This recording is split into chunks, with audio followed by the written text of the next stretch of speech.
Hai semuanya, aku Rimo Marbagas. Di suatu malam, ada sekelompok anak muda Jepang yang bareng-bareng pulang dari tempat kerjanya.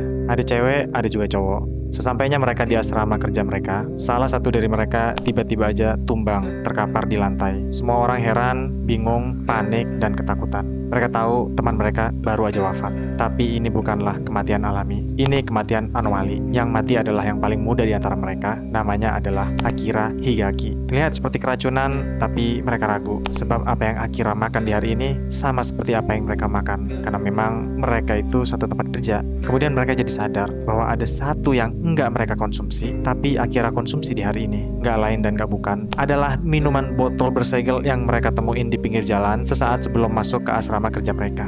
Yang jadi pertanyaan, apakah benar Akira wafat gara-gara meminum yang mereka temukan itu? Atau jangan-jangan ada salah satu teman Akira yang menjadi pelakunya? Untuk mengungkap itu semua, kita harus kembali dulu ke masa lalu. Di tahun 1977, awal bulan Januari, tempatnya di stasiun Shinagawa, Tokyo, negara Jepang. Waktu itu larut malam, sekitar jam 12-an lewat. Ada sekelompok anak muda yang lagi kerja sampingan di stasiun Shinagawa. Pas udah kelar kerja, mereka bareng-bareng untuk pulang menuju ke asrama kerja mereka. Sambil santai, sambil ngobrol-ngobrol, seperti malam-malam biasanya. Terus salah satu cewek di rombongan itu kebetulan banget nemu duit koin 10 yen pas lagi jalan di dekat bilik telepon umum di pinggir jalan. Nggak cuma duit nih yang dia temuin. Persis di sebelah koin 10 yen tadi ada sebotol minuman cola yang belum dibuka, masih segel. Teman-temannya langsung pada nyamperin tuh cewek dan bilang, "Wah, hoki banget lu hari ini. Udah dapat minum, dapat duit koin lagi." Terus cewek yang nemuin duit koin itu langsung masukin duit koin tadi ke dalam kantongnya. Sedangkan sebotol minuman cola yang bersegel itu dia kasihin ke temen cowok yang paling muda di antara mereka semua,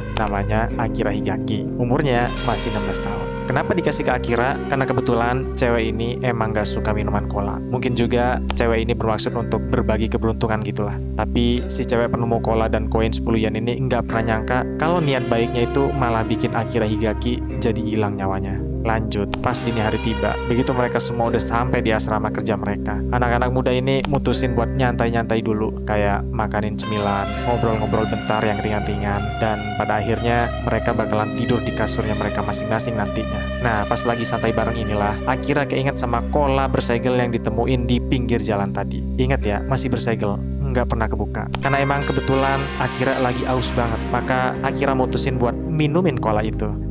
Baru juga kolanya ngelewatin tenggorokannya Akira, tiba-tiba aja Akira langsung muntahin minumannya. Teman-temannya di sekitarnya pada nanya, "Lu kenapa? Kenapa dimuntahin?" Terus Akira langsung buru-buru nyari air bersih buat kumur-kumur. Pas lagi nyari air inilah, Akira bilang ke teman-temannya, "Sumpah, ini kolanya aneh banget. Rasanya pahit banget dah. Gua belum pernah minum yang kayak gini." Belum juga selesai ngomong, Akira langsung ambruk ke lantai. Teman-teman asrama yang ngeliat kejadian itu pada bingung, panik, dan ketakutan. Ada juga yang langsung inisiatif lapor polisi dan akhirnya nganterin Akira ke rumah sakit biar dapetin pertolongan pertama. Nah, di tengah jalan inilah mereka pada nyaksiin bahwa badan Akira mulai kejang-kejang. Nggak ada berhentinya. Nggak lama dari itu, sesampainya di rumah sakit, Akira nggak nunjukin tanda-tanda kehidupannya. Kayak kaku aja gitu. Dan ternyata benar, Akira udah wafat. Semua kegentingan itu terjadi dengan begitu cepatnya. Dokter-dokter di rumah sakit itu pun juga sampai pada shock, terguncang gitu ngeliat kejadian ini. Kemudian dokter kepala yang sempat nanganin Akira ngerasa bahwa kejadian ini tuh nggak wajar banget, nggak alami. Menurut dokter, Akira ini kayaknya keracunan sesuatu deh. Makanya pihak rumah sakit langsung lapor polisi, terus jenazahnya si Akira langsung dibawa buat diotopsi. Singkat cerita,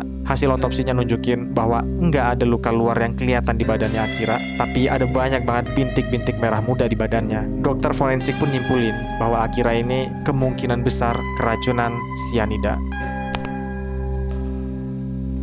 Sianida itu sebenarnya adalah bahan baku kimia yang biasanya dipakai buat sektor industri, kayak buat ngelapisin logam, misahin emas dari bijinya kalau di pertambangan, buat bahan bakunya racun hama kalau di pertanian. Pokoknya sianida itu sederhananya bukan untuk dimakan apalagi diminum. Meski dosis sianidanya itu dikit, tapi kalau udah terlanjur ketelan, biasanya orang itu bakalan langsung mual-mual, muntah-muntah, terus lanjut ke sesak napas, bahkan seringnya berujung pada wafat, kayak kasus Akira Higaki ini. Jadi bisa kebayang kan betapa berbahayanya cyanida itu. Kalau udah sampai masuk ke sistem pencernaan manusia, meskipun barang sedikit, bisa wafat. Menurut keterangan teman-teman asrama Akira, di hari itu mereka semua makan makanan yang kurang lebih sama, minum minuman yang kurang lebih sama. Satu-satunya makanan atau minuman yang beda dari Akira adalah minuman cola yang bersegel yang mereka temukan di pinggir jalan itu. Akhirnya polisi buru-buru ngambil sisa setengah botol cola itu dari asrama mereka buat dicek di laboratorium. Dan bener aja, di dalam botol cola itu ternyata emang beneran mengandung cyanida. Nah, tepat di waktu yang sama, belum juga beres kasusnya Akira Higaki ini, polisi dapat panggilan darurat dari warga bahwasanya di dekat stasiun Shinagawa ditemuin seorang cowok yang pingsan di pinggir jalan. Orang-orang yang lewat langsung cepet-cepet lapor polisi. Waktu itu cowok ini dibawa ke rumah sakit. Badan cowok ini juga mengalami kejang-kejang parah, mirip kayak Akira Higaki dan mirip juga kayak Akira Higaki. Baru aja nyampe di rumah sakit, cowok ini tuh akhirnya meninggal dunia, nggak sempat tertolong. Polisi meriksa jenazah cowok ini dan nemuin bintik-bintik merah muda yang banyak banget di tubuhnya, terus di lambungnya juga ditemuin sisa-sisa cyanida. Nah, yang paling bikin bulu kuduk merinding, di tempat cowok itu pingsan, di sebelahnya pas ada setengah botol cola yang habis dia minum. Lokasi pingsannya cowok ini pun nggak nyampe 600 meter dari bilik telepon tempat di mana Akira sama teman-temannya nemu cola cyanida tadi. Karena dua kasus ini sama-sama gara-gara minum cola, lokasi kejadiannya pun relatif dekat banget, maka polisi berkesimpulan bahwa dua kasus ini kemungkinan besar ada hubungannya. Biasanya di kasus berantai kayak begini tuh para korbannya punya kesamaan tertentu. Nah, polisi kan udah tahu nih identitas korban pertama yaitu Akira Higaki. Tapi pertanyaannya, siapakah identitas dari korban kedua ini? Karena pada diri korban kedua ini nggak ada kartu identitas sama sekali, nggak ada informasi sama sekali yang bisa diambil dan digali, dan nggak ada juga keluarga yang datang buat ngenalin jasadnya si korban kedua ini. Akhirnya polisi mulai nyari tahu identitasnya dari botol cola yang udah dia minum. Dan ternyata botol itu emang ada sidik jarinya si korban yang kedua ini. Tapi tantangan terbesarnya pada waktu itu di Jepang, nggak semua warga itu sidik jarinya terdaftar di database-nya kepolisian. Paling cuman orang-orang yang pernah berbuat kriminal aja, atau yang emang pernah mampir ke kantor polisi aja buat daftarin sidik jari. Ya pokoknya nggak semua warga itu ada data sidik jarinya deh. Tapi pada akhirnya tetap aja polisi nyoba masukin sidik jari korban kedua ini ke dalam sistem kriminal kepolisian. Ya iseng-iseng berhadiah gitulah, siapa tahu ada hasilnya. Kalau muncul di database, syukurlah. Kalau nggak muncul pun, biarlah. Dan hasilnya beneran cocok dong. Sidik jari korban kedua ternyata muncul di database kepolisian. Korban kedua ini aslinya adalah seorang buronan, namanya Hiroshi Sugawara. Umur 46 tahun, pernah nikah, tapi pas umur 30 tahun, dia cerai sama mantan istrinya dan semenjak itu jadi pengangguran lama. Dia nyetak banyak banget kartu nama palsu, keliling-keliling di jalanan kota Tokyo, cuma buat nipu dan meres duit dari para pejalan kaki. Dengan bermodalkan kartu nama palsu itu, biasanya dia ngaku-ngaku sebagai orang yang penting atau orang yang punya bisnis gede lah. Ya kurang lebih tipu-tipu gitu deh. Walaupun duit yang didapat dari nipu itu sebenarnya juga nggak gede-gede banget. Tapi karena seringnya ada laporan dari warga yang pernah jadi korbannya, maka banyak polisi yang ngelapor. Dan sejak saat itulah Hiroshi Sugawara ini resmi jadi buronan polisi dan sidik jarinya terdaftar di database kepolisian polisi. Ya meskipun masih masuknya buronan kelas 3 lah. Nah, kita balik lagi ya ke kasus cola beracun ini. Kalau dilihat sampai sini antara Hiroshi Sugawara, si buronan tadi, dan Akira Higaki, si pegawai muda, jelas banget kalau di antara mereka berdua itu nggak ada kesamaan atau hubungan yang jelas sama sekali. Alhasil polisi pun jadi kebingungan dan kasus ini pun sempat mandek begitu lama. Nah, di saat yang sama, media Jepang juga udah mulai rame ngebahas masalah ini. Polisi juga ngasih peringatan ke warga supaya jangan pernah minum cola yang ditemuin di jalan. Lalu nggak lama setelah beritanya masuk ke media, polisi nerima satu telepon laporan lagi dari seorang pemilik toko kelontong di sekitar stasiun Shinagawa. Lokasi toko kelontong ini nggak begitu jauh dari bilik telepon tempat di mana Akira dan teman-temannya nemuin cola beracun di malam itu. Nah, si pemilik toko kelontong itu bilang, beberapa hari yang lalu, entah siapa itu orangnya, tapi ada yang naruh sebotol cola di depan pintu toko kelontongnya. Mencurigakan banget kan? Makanya, polisi langsung ngambil botol cola itu buat diamanin, dan setelah dicek, di dalamnya beneran ada cyanidanya juga. Wah, kacau banget sih ini. Satu Tokyo saat itu langsung jadi panik, dapat teror beracun, tapi polisi pun masih belum bisa ngungkapin pelaku aslinya. Beberapa hari kemudian, polisi nemu lagi setengah botol cola di dalam bilik telepon umum yang lain di sekitar stasiun Shinagawa. Di dalam botol cola itu juga ada kandungan cyanidanya. Dan kelihatannya cola yang sisa setengah ini kayak abis bekas diminum orang gitu. Artinya sampai titik ini polisi udah nemuin 4 botol cola. Botol pertama yang diminum Akira Higaki, botol kedua yang diminum Hiroshi Sugawara si buronan itu, botol ketiga yang ditemuin bos toko kelontong, dan botol keempat adalah botol cola yang sisa setengah ini. Buat 3 botol pertama, polisi kurang lebih udah tahu gimana kronologinya. Nah, buat botol yang keempat ini, di botolnya emang ditemuin ada sidik jarinya. Tapi sampai saat itu, polisi belum dapet telepon atau laporan soal korban baru. Timbullah kecurigaan. Apa jangan-jangan sidik jari yang ada di botol keempat ini adalah sidik jari pelaku aslinya? Polisi pun gercep ngelakuin hal yang sama, yaitu nyoba masukin sidik jari di botol keempat itu ke dalam database mereka. Tapi sayang banget, identitasnya nggak diketahui. Artinya emang sidik jari itu belum pernah terdaftar di database mereka. Gitu aja.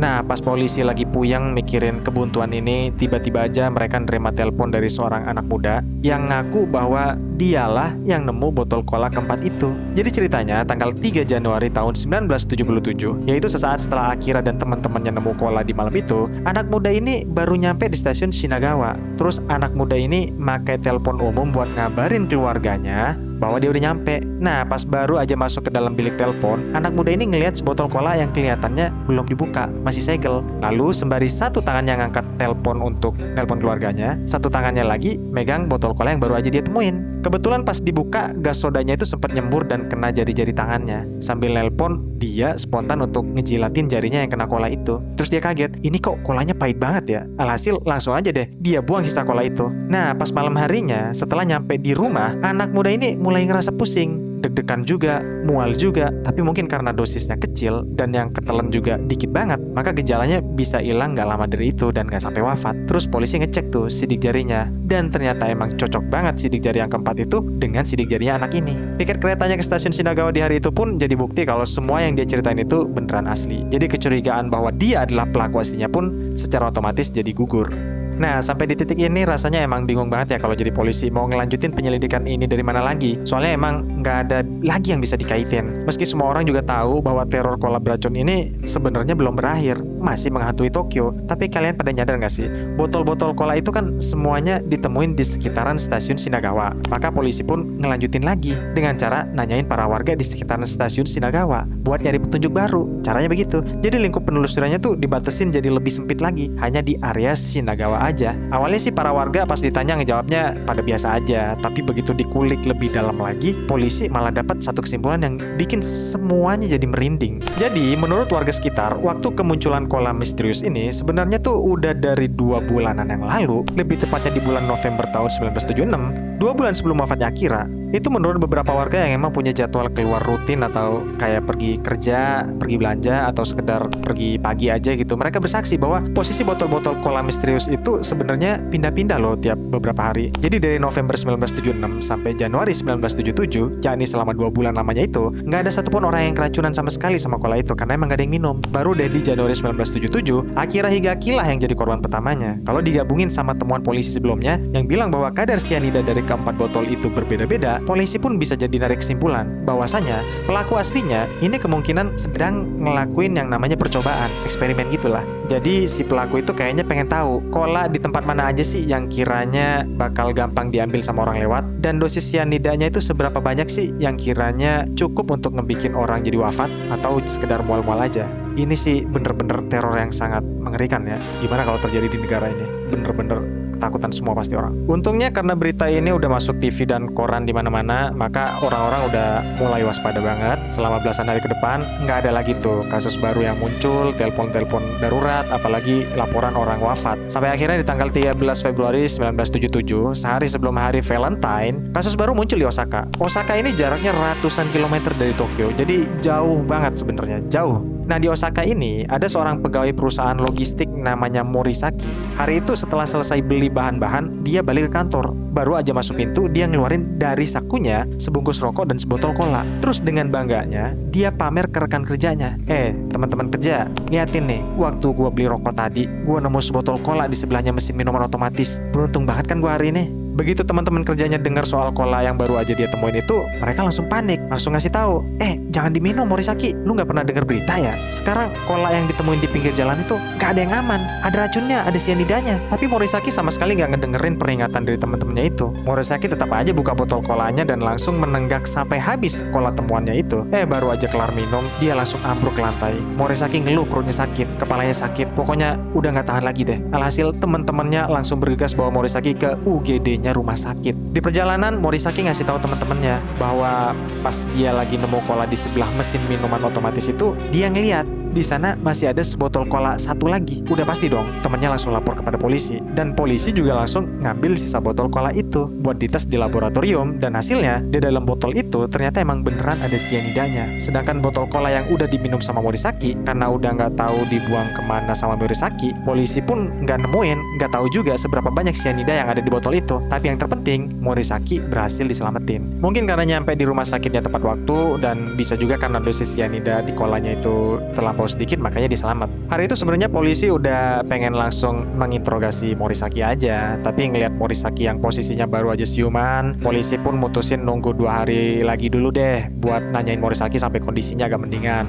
Baru deh habis itu dia dipanggil, dimintain keterangan. Ladalah, 2 hari kemudian baru aja polisi mau janjian nanya-nanya, mereka malah dapat kabar duka dari rumah sakit Morisaki. Istrinya Morisaki bilang bahwa Morisaki ternyata mutusin buat ngakhirin nyawanya sendiri di rumah. Jelas aja dong, publik jadi gempar. Ada banyak banget perdebatan soal wafatnya Morisaki ini. Menurut keterangan istrinya sih, Morisaki ini ngerasa malu banget atas ngeyelnya dia dan tetap minum cola beracun temuan itu, padahal teman-temannya udah ngingetin buat jangan pernah minum cola hasil temuan itu. Mungkin karena merasa malu untuk kembali ke circle pertemanannya, maka Morisaki pun ngabisin dirinya sendiri. Takut dicengin dia, lebih baik wafat. Tapi yang bikin banyak orang bertanya-tanya, masa sih cuma karena masalah sepele begitu Morisaki sampai nekat mengakhiri hidupnya? Kayak nggak masuk akal aja gitu. Masa cuma takut dicengin? Ada juga orang-orang yang bersaksi bahwa di saat Morisaki dibawa masuk ke UGD rumah sakit waktu itu, dia itu bukannya dibawa masuk pakai berangkar, tapi dipapah sama beberapa temennya sambil jalan kaki masuk ke dalam. Logikanya kalau Morisaki emang beneran abis minum cola beracun itu, rasanya kayak nggak mungkin deh kalau dia masih sanggup untuk jalan meskipun dipapah oleh temennya. Ya minimal digotong bareng-bareng gitulah. Atau ya tadi didorong pakai berangkarnya rumah sakit. Terus ada satu detail lagi yang nggak boleh kita lewatin, bahwasanya botol cola bekas minumnya Morisaki itu nggak pernah ditemuin sama polisi. Makanya belakangan polisi sempat curiga kalau Morisaki ini sebenarnya emang beneran keracunan apa enggak. Bahkan ada juga orang-orang yang curiga, jangan-jangan sebenarnya emang Morisaki inilah pelaku aslinya. Dan biar nggak ketahuan saat diinterogasi polisi, makanya Morisaki nekat untuk mutusin ngakhirin hidupnya sendiri. Tapi ya, itu semua cuma teori konspirasi warga aja. Pihak polisi sendiri nggak pernah nemuin satupun bukti kalau Morisaki lah pelaku sebenarnya dari teror semua ini. Jadi bisa dibilang, kasus ini buntu lagi. Sekitar 2 bulan kemudian, ketika orang-orang mengira jika teror cola beracun ini masih menghantui mereka, tiba-tiba aja ada kejadian super aneh yang terjadi di stasiun Tokyo, lebih tepatnya tanggal 14 Februari tahun 1977. Itu pas banget di hari Valentine. Jadi ada orang yang lagi lewat stasiun, nemuin sekardus gede berisi coklat, yaitu coklat almond merek Glico, yang isinya itu 40 kotak per kardus. Untungnya orang yang nemuin coklat ini baik banget hatinya. Dia buru-buru nyerahin coklatnya itu ke pihak polisi. Polisi pun mulai nyebarin info dengan nempel selembar pengumuman biar orang yang ngerasa kehilangan nih coklat bisa mengambilnya di pos polisi. Tapi karena udah belasan hari nggak ada yang datang buat ngambil sekardus coklat ini, akhirnya pihak polisi pun ngembalikan sekardus coklat ini ke pabriknya langsung, yaitu pabrik Glico. Nah, pas pihak pabrik Glico nerima kardus ini, mereka langsung buka dan ngecek isinya. Begitu dicek, mereka ngerasa ada yang nggak beres nih sama produk mereka sendiri. Soalnya tiap kotak coklat itu kelihatan kayak ada bekas pernah dibuka gitu. Ya udah, mereka pun buru-buru ngirim coklatnya ke laboratorium buat dites. Dan hasilnya, ya di dalam setiap kotak coklat itu ternyata ada kandungan cyanidanya. Aji gili banget ya. Belum juga teror cola beracun ini beres, nongol lagi teror kedua, ya ini teror cyanida melalui coklat. Dan yang lebih mencengangkannya lagi, di bagian dalam salah satu kotak coklat itu ada semacam cap stempel yang bertulis, "Aku mau menggunakan langit untuk menghancurkan orang-orang Jepang yang sombong." Wah, ini sih terdengar seperti misi balas dendam ya. Siapapun dia, orang ini pasti sangatlah mengerikan.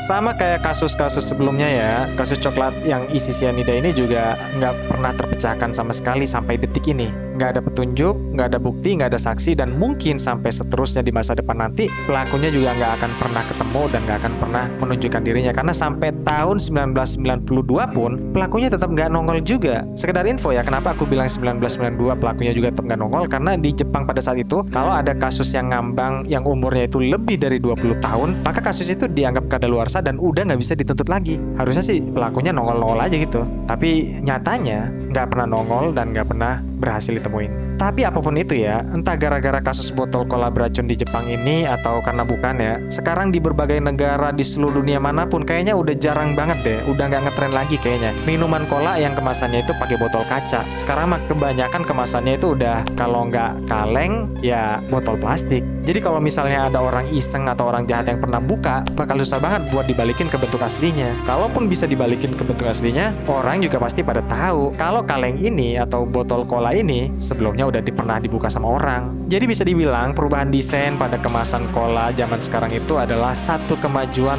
yang sangat bagus buat nyegah tindak kejahatan. Dari kasus ini kita bisa dapat sebuah pelajaran. Kalau kita nemu barang atau makanan yang ditemuin di jalan, jangan pernah sembarangan untuk dimakan. Kalau nemu barang seperti itu mending diserahin aja ke pihak polisi. Soalnya kalau dibiarin aja takut orang lain yang malah jadi korbannya. Oke deh, pembahasan kasus hari ini sampai di sini dulu ya. Kalau kalian suka sama video beginian, jangan lupa di like, komen, dan share. Dadah.